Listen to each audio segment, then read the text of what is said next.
Hello guys. आज हम बात करेंगे अपने टॉपिक मूल विधि के ऊपर।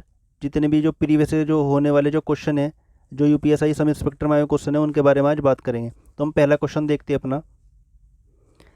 बाल विवाह निषेध अधिनियम 2006 के बारे में से कौन सा सही है इन ऑप्शन में से, ए बी सी डी में से। तो हम देखते हैं, इस अधिनियम के अनुसार करार करने वाले पक्ष की इच्छा पर जो शादी के समय बच्चा था या बच्ची थी, प्रत्येक बाल विवाह अयोग्य है। तो इसमें ध्यान रखना अयोग्य है, और ये ध्यान रखना जिला अदालत में व्यवस्था प्राप्त करने वाले 3 वर्ष के भीतर, कितने 3 साल के भीतर शादी को रद्द करने के लिए याचिका दाखिल करके, वो जो व्यक्ति है, पीड़ित व्यक्ति, अपनी याचिका दाखिल करके अमान्यता की एक अज्ञापति प्राप्त की जा सकती है इसके थ्रू। और अगला दिया हुआ है, एक अज्ञापति देने के लिए या देने के समय जिला अदालत जो डिस्ट्रिक्ट कोर्ट है इसके अंदर दोनों जो पक्ष है, माता पिता है उसके अभिभावक को अन्य पार्टी धन, सोना, गहने, उपहार और अन्य मूल्यवान वस्तुओं को लौटाने का आदेश देगा। तो आप बता सकते हैं इसमें से कौन सा ऑप्शन सही हो सकता है। ऑप्शन ए पी और क्यू दोनों, या ऑप्शन बी या तो पी या क्यू, इसमें से कोई भी नहीं, या क्यू या केवल पी। तो हम इसका जो हमारा इसमें ऑप्शन होगा सही, इसमें से ऑप्शन होगा हमारा सही ऑप्शन डी, केवल पी। तो ध्यान रखना, इस अधिनियम के अनुसार जो शादी करने वाला जो बच्चा बच्ची थी जो भी इससे पीड़ित है, प्रत्येक बाल विवाह अयोग्य होगा। इसमें जो डिस्ट्रिक्ट कोर्ट होता है, जो जिला अदालत है, व्यवस्था प्राप्त करने वाले 3 वर्ष के, कम से कम 3 साल के भीतर शादी को रद्द करने की याचिका दाखिल कर सकता है और उसकी अज्ञापति प्राप्त कर सकता है। और इस चीज़ का विशेष ध्यान रखना, जिसमें डिस्ट्रिक्ट कोर्ट होता है, डिस्ट्रिक्ट कोर्ट जो होता है इन दोनों पक्षों के अंदर धन, सोना, गहने और उपहार के समय अपना लौटाने का आदेश नहीं देगा। ठीक है, तो उसमें ऑप्शन क्या होगा हमारा, ऑप्शन पी। ठीक है, ऑप्शन डी। ठीक है, तो अगला क्वेश्चन देखते हैं। तो ये देखो यहाँ इस पर लिखा हुआ है इसके बारे में, बाल विवाह निषेध अधिनियम 2006 के अनुसार जो करार करने वाला पक्ष होता है, शादी के समय बच्चा या बच्ची थी, प्रत्येक बाल विवाह के लिए वह क्या होगा, अयोग्य है। जो डिस्ट्रिक्ट कोर्ट होता है इसमें जिला अदालत में व्यवस्था प्राप्त करने के लिए कम से कम 3 वर्ष के भीतर शादी को रद्द करने के लिए एक अपनी याचिका दाखिल करके याचिका करके ऐसे व्यक्ति के द्वारा अमान्यता की एक अज्ञापति प्राप्त कर सकता है। और इस चीज़ का ध्यान रखना आप, इसमें जो डिस्ट्रिक्ट कोर्ट होता है धन, सोना, गहने, उपहार और अन्य मूल्यवान वस्तु को लौटाने का आदेश नहीं देगा। ये क्वेश्चन काफ़ी बारीकी से क्वेश्चन पेपर में पूछा जाता है। इसमें डिस्ट्रिक्ट कोर्ट देगा या विशेष न्यायालय देगा या हाई कोर्ट, मतलब अलग अलग कुछ भी पूछ सकते हैं। तो इसमें जो डिस्ट्रिक्ट कोर्ट होगा इसमें अपना आदेश नहीं दे सकता। अगला क्वेश्चन देखते हैं अपना। अगला क्वेश्चन है हमारा, स्त्री अशिष्ट, क्या स्त्री अशिष्ट रूपण प्रतिशत 1986 के अनुसार इसमें से कौन सा सही है। तो सबसे पहली बात करते हैं हम, स्त्री अशिष्ट रूपण का मतलब क्या होता है। जो इसमें स्त्री अशिष्ट रूपण है, इससे आपका ये मतलब है जो स्त्री की जो उसकी आकृति होती है, उसके रूप या उसका शरीर या उसका किसी भाग की कोई ऐसी रणनीति का कोई भी अगर वर्णन किया जाता है, जो भी उसका चरित्र होता है, तो उसका अगर लोग दूषण कोई करना या नैतिकता को हानि पहुँचाने की इसकी संभावना हो, तो इसका मतलब इससे रिलेटेड होता है स्त्री अशिष्ट रूपण। मतलब अगर हम बात करें स्त्री अशिष्ट रूपण, इनडिसेंट रिप्रेजेंटेशन ऑफ वुमेन, तो उसमें दिए गए ऑप्शन है हमारे क्या, ऐसी किसी छवि, तस्वीर या चित्र का उत्पादन करना या वितरित करना जिसमें किसी भी महिला का अशिष्ट रूपण शामिल हो, अवैध है। क्या है, अवैध है। या उपयुक्त किसी भी ऐसी छवि या फोटो आदि का उत्पादन करना या वितरित गैर कानूनी नहीं है। यदि गैर कानूनी कब नहीं है, यदि, इस चीज़ में ये ध्यान है, यदि उसका प्रकाशन विज्ञान, साहित्य, कला, शिक्षा के हित में या उसका प्रयोग प्रमाणित रूप से किसके प्रमाणित रूप धार्मिक उद्देश्यों के लिए किया गया। तो इसमें से ऑप्शन हमारा क्या हो सकता है, ए, बी, सी या डी। तो इसमें से हमारा ऑप्शन होगा ऑप्शन ए, पी, क्यू। इसमें से हमारे दोनों ऑप्शन सही होंगे। ठीक है, क्यों, क्योंकि इसमें ऐसी जो स्त्री होती है उसकी स्त्री की छवि के बारे में बात करें, उसके जो उसका चित्र है, उसका जो उसकी आकृति है, उसका वितरित करने में, इस चीज़ में बात की गई महिला के अशिष्ट रूपण के बारे में, जो क्या एक अवैध है। ठीक है, तो हम अगला क्वेश्चन देखते हैं अपना। अगला क्वेश्चन दिया गया हमारा तीसरा क्वेश्चन है, महिलाओं की सुरक्षा, क्या महिलाओं की सुरक्षा या कल्याण संबंधित कौन सा अधिनियम पिछले 2 सालों में पारित किया गया है। तो ऑप्शन क्या होगा हमारा, ऑप्शन ए जो हमारा महिलाओं का अशिष्ट रूपण प्रतिषेध अधिनियम, या घरेलू हिंसा से महिलाओं का सुरक्षा अधिनियम, या कार्यस्थल पर महिलाओं का लैंगिक उत्पीड़न अधिनियम, और यह लास्ट हमारा आखिरा कारखाना अधिनियम, सॉरी। तो उसमें से हमारा क्वेश्चन ऑप्शन होता है, तो उसमें से हमारा ऑप्शन सही होगा ऑप्शन सी, कार्यस्थल पर महिलाओं का लैंगिक उत्पीड़न। क्योंकि जितनी भी जो महिलाएं होती है आजकल जो कारखानों में जो काम करती हैं, मतलब कहीं भी आजकल उनका जो होता है क्या होता है, लैंगिक उत्पीड़न आजकल महिलाओं का ज़्यादा किया जाता है। उनको परेशान किया जाता है, आर्थिक किसी को आर्थिक रूप से परेशान किया जाता है, किसी को सामाजिक रूप से परेशान किया जाता है। तो इस तरीके से जो इसका एक ये अधिनियम बनाया गया है अभी दो साल के अंदर, ठीक है। तो अब अगला क्वेश्चन देखते हैं। हमारा क्वेश्चन नंबर 4 है, दहेज लेना या दहेज देना किस विधि के अंतर्गत आता है? ऑप्शन ए दहेज प्रतिशत अधिनियम 1961, या घरेलू हिंसा अधिनियम, या भारतीय दंड संहिता IPC, या इसमें से कोई नहीं। तो इसमें से हमारा ऑप्शन सही कौन सा होगा? ऑप्शन ए दहेज प्रतिशत अधिनियम 1961, ठीक है। तो दहेज लेना और दहेज देना, ध्यान रखना, दहेज लेना और दहेज लेना जो है किस में किया गया है? ये हमारी धारा किस में है? ये हमारी धारा आता है किस में? धारा 3 के अंतर्गत आता है, ठीक है। जैसे हम देख सकते हैं इसके बारे में, दहेज लेना या दहेज लेना प्रतिषेध अधिनियम 1961 के अंतर्गत ऐसा अपराध करने वाले जो दहेज अगर कोई लेता या देता इस अमेंडमेंट के अकॉर्डिंग कम से कम इसमें आपको 5 साल तक की सज़ा दी जा सकती है और जुर्माने के तौर पर 15,000 रुपये की रकम भी ले सकती है, या आपसे उतनी राशि वसूल की जा सकती है जितने का उपहार की कीमत हो, या उससे ज़्यादा भी जुर्माने की रकम ली जा सकती है। लेकिन इस चीज़ का विशेष ध्यान रखना आप, यदि शादी में वधू या वर उपहार अगर इसको दिया जाता है तो इस नियम के अनुसार जो ये जो दहेज है उससे बाहर होगा। इसमें जो धारा हमारी जो सेक्शन है ये सेक्शन 3 कहता है, ठीक है। इस चीज़ को ध्यान रखना। अगला क्वेश्चन देखते हैं। अगला क्वेश्चन है हमारा क्वेश्चन नंबर 5, घरेलू हिंसा में महिलाओं का संरक्षण अधिनियम 2005 का विस्तार। घरेलू हिंसा से महिलाओं का संरक्षण अधिनियम 2005 का विस्तार कहाँ पर है? संपूर्ण भारत पर, जम्मू कश्मीर के सिवाय संपूर्ण भारत पर, या केवल केंद्र शासित राज्यों पर, या उपरोक्त में से कोई नहीं। तो इसमें से ऑप्शन क्या होगा हमारा? ऑप्शन बी जम्मू कश्मीर के सिवाय संपूर्ण भारत पर, ठीक है। तो देख सकते हो अब जैसे आप घरेलू हिंसा अधिनियम 2005 के विस्तार जम्मू कश्मीर के सिवाय, क्या मैंने आपको क्या था? जम्मू कश्मीर के सिवाय संपूर्ण भारत में है। यह अधिनियम जो, इस चीज़ का ध्यान रखना, घरेलू हिंसा अधिनियम जो कब हुआ था? 26 अक्टूबर 2006 से लागू हुआ। इस चीज़ का ध्यान रखना, जम्मू कश्मीर भारतीय संघ में जो अभी जम्मू कश्मीर हमारा जो अभी पूरे भारत में शामिल किया गया था, जिसमें काफ़ी विवाद भी रहा था, जम्मू कश्मीर जो राज्य है हमारा भारतीय संघ में एक केंद्र शासित प्रदेश भी बन गया। परंतु जब तक ये एक केंद्र तो बन गया भारत का, पर जब तक हमारे जो देश की जो पार्लियामेंट है, अगर इस अपना जो अमेंडमेंट जो अपना अधिनियम जब जम्मू कश्मीर में प्रवृत्त नहीं होता इसका, तो ये सरकारी गजट के अंदर तो ये प्रकाशित नहीं किया जा सकता घरेलू हिंसा महिलाओं का संरक्षण अधिनियम जम्मू कश्मीर में, ठीक है। और इस तरीके का ये स्थिति अभी तक ऐसी ही बनी रहेगी, ठीक। और जो अमेंडमेंट है और राज्यों में जैसे लागू हुआ उसी तरीके से रहेगा भारत के राज्यों में, ठीक है। तो हम अगला देखते हैं। हमारा नेक्स्ट क्वेश्चन है हमारा 6, दो व्यक्तियों के बीच में अपनी मर्जी से दहेज लेन देन के लिए किए गए करार की वैधानिक स्थिति इसमें से क्या हो सकती है? दहेज प्रतिशत अधिनियम 1961 की धारा 5 के आलोक में 0 होगी, या पीड़ित व्यक्ति मुआवजे का हकदार होगा, या दहेज प्रतिशत अधिनियम 1961 की धारा 6 में आलोक में 0 होगी, या इसमें से कोई नहीं। इस चीज़ का ध्यान रखना, 0 का मतलब इसमें क्या, 0 की बात इसमें कही गई क्या? शून्यकरण से। किससे बात कही गई? शून्यकरणीय से, ठीक है। तो इसमें से ऑप्शन क्या हो सकता है हमारा सही?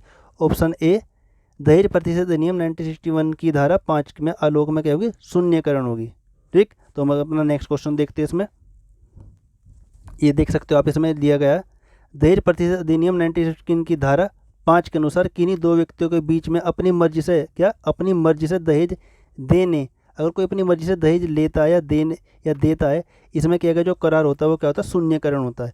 और इस चीज़ का ध्यान रखना। और धारा 6 के अंदर दहेज का पत्नी या उसके वारिस का जो वारिस होता है उसको फ़ायदे के लिए उपबंध कराती है। जो पीड़ित महिला होती है उसके अपने लिए उसके वारिस के लिए फ़ायदे के लिए उसका क्या कराती है? उपबंध कराती है। कौन सी? धारा 6।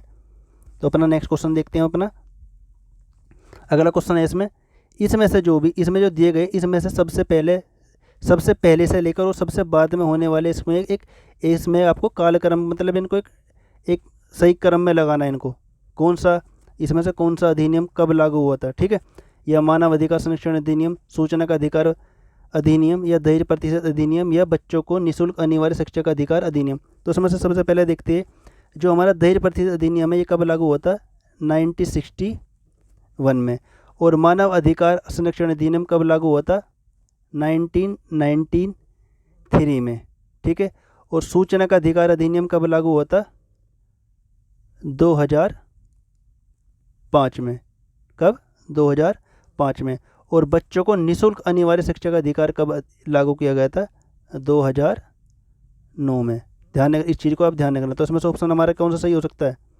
इसमें से देखो आप, सी, ए, बी और डी। तो इसमें से ऑप्शन हमारा कौन सा सही है? Option R. कौन सा? ऑप्शन आर सही है, ठीक है। तो हम नेक्स्ट क्वेश्चन देखते हैं अपना हम। राष्ट्रीय महिला आयोग की, क्या? राष्ट्रीय महिला आयोग की अध्यक्षता और प्रत्येक सदस्य का जो इसमें कार्यकाल जो इसमें होता है, इसमें जो टाइम पीरियड होता है वो कितने साल का होता है? 3 साल, 2 साल, 4 साल या 5 साल? तो इसमें से ऑप्शन कौन सा सही होगा? इसमें ऑप्शन ए हमारा सही होगा। कौन सा? 3 साल। तो आप जैसे देख सकते हो, ये देखो, राष्ट्रीय महिला आयोग जो है, ध्यान रखना, राष्ट्रीय महिला जो आयोग है, एक ये क्या है? ये असंवैधानिक नहीं है, ये एक संवैधानिक निकाय है। इस चीज़ का विशेष ध्यान रखना। राष्ट्रीय महिला आयोग जो है एक संवैधानिक निकाय है, जिसकी स्थापना कब की गई थी? 1992 में, 1992 में इसकी स्थापना की गई थी। और किस लिए बनाया गया था राष्ट्रीय महिला आयोग? महिलाओं की संवैधानिक, जो भी महिलाओं के जो हित की जो उनकी बात होती है, उनको आर्थिक रूप से परेशान करना है, समाज में उनको परेशान करना, इस चीज़ के लिए उनके कानूनों के हितों के संरक्षण करता है। कौन करता है? राष्ट्रीय महिला आयोग। ध्यान रखना, राष्ट्रीय महिला आयोग की जो अध्यक्ष और सदस्यों का जो कार्यकाल होता है वो कितने साल का होता है? वो 3 साल का होता है। और जो वर्तमान में जो इसकी अध्यक्ष है वो कौन है इस समय पर? रेखा शर्मा जी। इसमें इनमें यह देख सकते हो आप कौन है? रेखा शर्मा इस टाइम पे कौन? राष्ट्रीय महिला आयोग की अध्यक्ष, ठीक है। तो अपना नेक्स्ट क्वेश्चन देखते हैं। शिक्षा के अधिकार के अंदर, किसके? एजुकेशन के अधिकार के अंदर अगर हम बात करें, राइट के अंदर, शिक्षा के अधिकार के अंदर अंतर्गत केंद्र और राज्यों के बीच, किसके? केंद्र और राज्यों के बीच आर्थिक भार का रेशो इसमें क्या दिया गया? 65:35, 30:70, 50:50 या 55:45? तो इसमें से ऑप्शन कौन सा सही हो सकता है? तो इसमें से हमारा ऑप्शन सही है, ऑप्शन ए, 65:35। तो 65 किसका हो गया हमारा?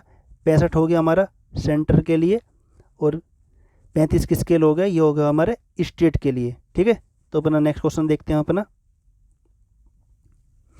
क्वेश्चन नंबर 10 है, समेकित, क्या? समेकित बाल विकास परियोजना आईसीडी। आईसीडी का मतलब क्या होगा हमारा?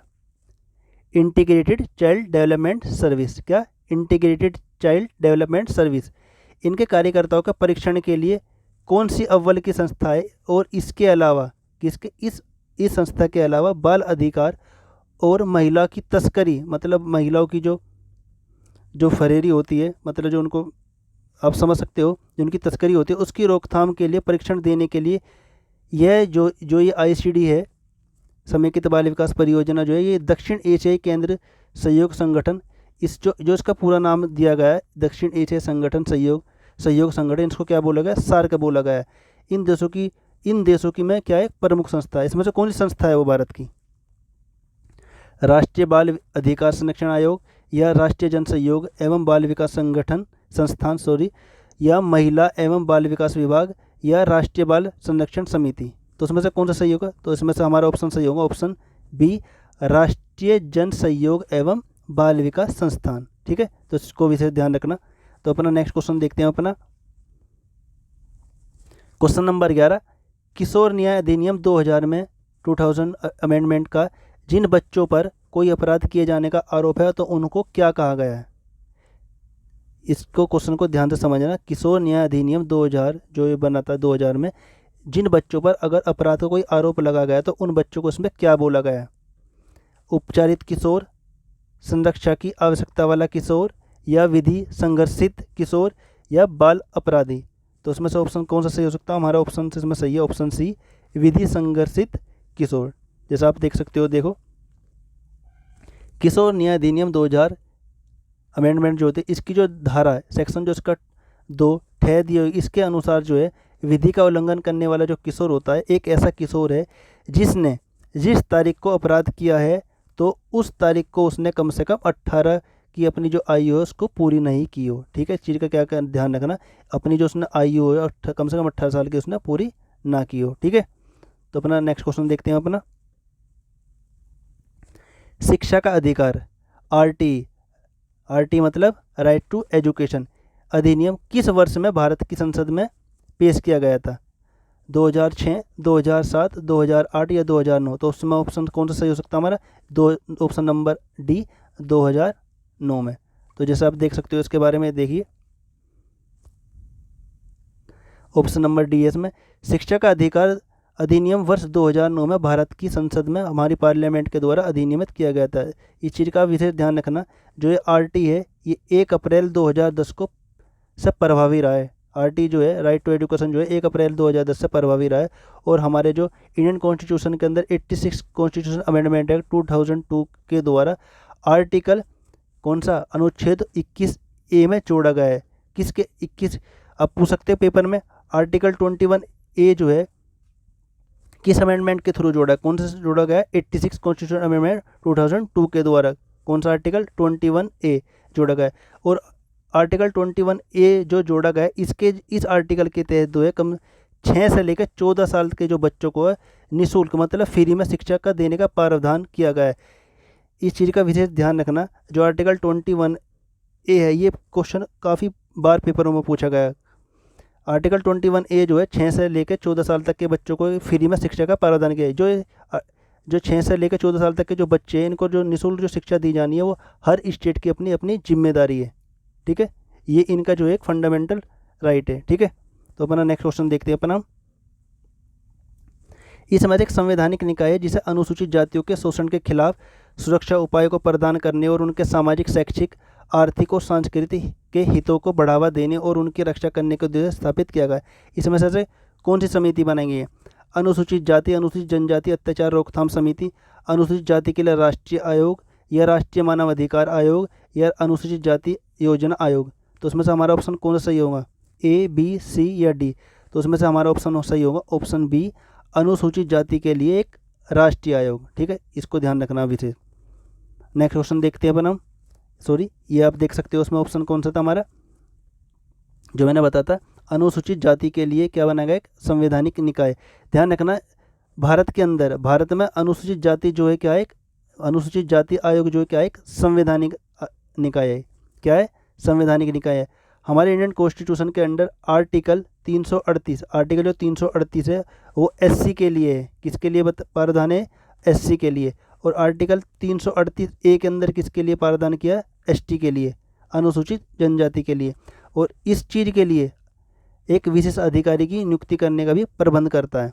इस आयोग के द्वारा अनुसूचित जाति के लिए अगर कोई, जैसे अनुसूचित जाति होते हैं इस चीज़ के लिए समाज में जो है ना आजकल, पहले भी रहा है और अब भी कुछ रहा, आजकल भी मतलब कुछ लोग करते हैं इस चीज़ में, जो उनके शोषण के खिलाफ सुरक्षा और उपायों का प्रबंध करना, उनको जैसे उनमें समाज में उनको परेशान करना, एक शैक्षिक रूप में उनको पिछड़ापन करना, आर्थिक रूप से उनको परेशान करना, या जो उनकी जो संस्कृति है उनके हितों को बढ़ावा देना, इन सभी की रक्षा के लिए जो है ये आयोग बनाया गया है। और इस चीज़ का ध्यान रखना, 65वें संविधान संशोधन 1990, 65 कॉन्स्टिट्यूशन अमेंडमेंट जो 1990 है, ST/ST आयोग बनाया गया था। किसके द्वारा? इस चीज़ का ध्यान रखना, 65वां जो संविधान संशोधन है 99 के द्वारा ST/ST आयोग बनाया गया था। तो आपसे पेपर में पूछ सकता है ST/ST आयोग जो है किस कॉन्स्टिट्यूशन के अमेंडमेंट के द्वारा बनाया गया? तो किसके द्वारा बनाया गया? Constitution 65 amendment act. कौन सा? संविधान संशोधन। और जिसमें 89 संशोधन 2003 के द्वारा दो अलग अलग आयोग में बांट दिया गया था। जो ST/ST एक्ट जो है वो 89 जो कॉन्स्टिट्यूशन अमेंडमेंट एक्ट जो 2003 है उसके द्वारा जो इनको ST/ST एक्ट को दो अलग अलग भागों में बांट दिया गया था। आर्टिकल 338 एक्ट का संबंध किससे? SC आयोग से है। और आर्टिकल 338A का संबंध किससे? ST आयोग से है। ठीक है, तो उसको विशेष ध्यान रखना। अगला क्वेश्चन देखते हैं अपना। यदि कोई एक लोक सेवक अनुसूचित जाति या अनुसूचित जनजाति से संबंधित अपने कर्तव्यों की उपेक्षा करता है तो उसे अनुसूचित जाति और अनुसूचित जनजाति की धारा 4 के तहत कितने साल की उसे दंडित किया जा सकता है? ऑप्शन ए 24 महीने, 3 महीने, 12 महीने या 6 महीने? तो उसमें से ऑप्शन होगा हमारा ऑप्शन सी सही, ऑप्शन सी 12 महीने के लिए। लोक सेवक किसको बोला गया है? जो लोक सेवक होता है, लोक सेवक जो होता है ये एक पब्लिक सर्वेंट होता है। क्या होता है? एक पब्लिक सर्वेंट होता है, मतलब एक सरकारी सेवक। जो भी सरकारी कर्मचारी है वो एक क्या है? लोक सेवक है। तो अपना नेक्स्ट देखते हैं। ये देख सकते हो आप, अनुसूचित जाति और अनुसूचित जनजाति अधिनियम 1989 की जो धारा सेक्शन जो 4 है, उसमें लोक सेवक के द्वारा कर्तव्य की उपेक्षा के लिए दंड का प्रावधान किया गया है। जब कोई लोक सेवक अनुसूचित जनजाति या जनजाति का अगर वो सदस्य नहीं है और इस अधिनियम के अधीन अगर वो पालन किए जाने की अपेक्षा या कर्तव्य को जानबूझकर उपेक्षा करता है, तो उसको कम से कम उसको 6 महीने की सजा दी जा सकती है और ज़्यादा से ज़्यादा 1 वर्ष तक का उसको दंड ये किया जाता है। पेपर में एग्जाम में पूछ सकता है आपसे कम से कम कितनी सजा दी? 6 साल और मैक्सिमम 1 साल तक की उसको दंड दिया जा सकता है। ठीक है, तो नेक्स्ट क्वेश्चन देखते हैं अपना। केंद्रीय मंत्रिमंडल ने 19 जुलाई 2012 को एक प्रस्ताव था।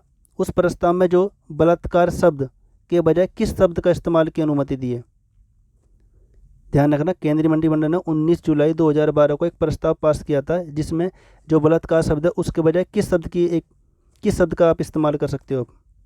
हमला, यौन अपराध, यौन हमला या यौन बुराई। तो उसमें से कौन सा ऑप्शन सही होगा? तो उसमें से हमारा ऑप्शन सही होगा ऑप्शन बी, यौन अपराध। इस चीज़ का विशेष ध्यान रखना। तो अपना हम नेक्स्ट क्वेश्चन देखते हैं। भारत में महिलाओं की खराब दशा के लिए कौन जिम्मेदार नहीं है? जिस तरीके से भारत में जो महिलाओं की जो खराब दशा है उसमें कौन जिम्मेदार नहीं है?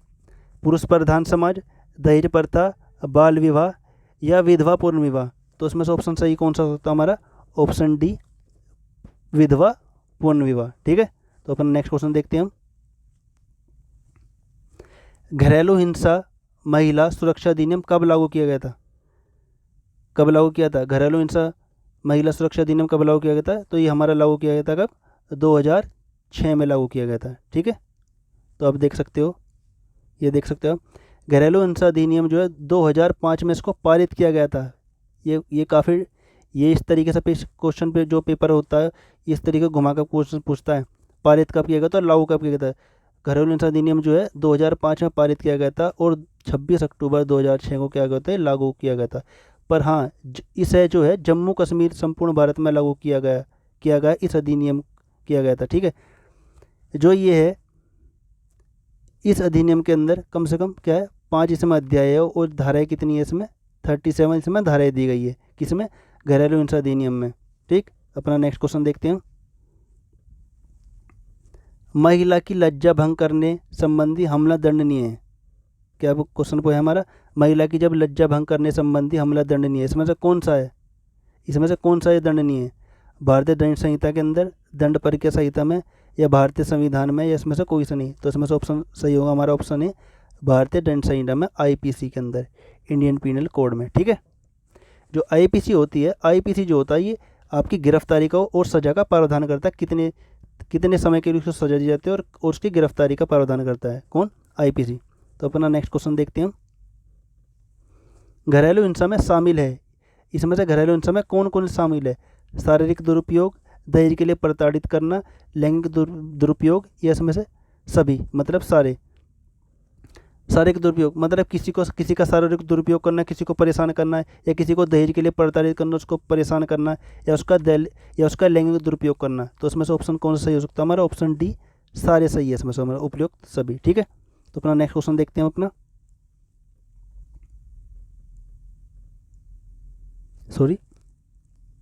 दहेज की परिभाषा दी गई है, तो उसमें से कौन सा है इसमें जिसमें दहेज की परिभाषा दी गई? धारा 2 में, धारा 3 के अंदर, या धारा 4 के अंदर, या धारा 5 के अंदर? तो बताइए दहेज की परिभाषा किस में दी गई है? तो उसमें से हमारा ऑप्शन सही कौन सा होगा? ऑप्शन ए, धारा 2 के अंदर। तो आज के लिए हमारे क्वेश्चन इतने ही। आज हमारे 20 क्वेश्चन थे और जो हमारा आने वाला जो नेक्स्ट सेट होगा, सेट 2, वो आपको जल्दी अपलोड कर दिया जाएगा, जो हमारा दूसरा सेट होगा। ठीक है, तो आज के लिए इतने क्वेश्चन, जो जितने भी आपको आज ये क्वेश्चन कराए गए काफ़ी बेहद इंपॉर्टेंट है, और जो जितने भी क्वेश्चन है खाली प्रीवियस के क्वेश्चन कराए गए। ठीक है, तो इन क्वेश्चनों को आप जो है थोड़ा हल्के में ना लेके चले। ठीक है, तो आपको अपने नेक्स्ट वीडियो में मिलते हैं। आज के लिए इतना ही, धन्यवाद, गुड लक।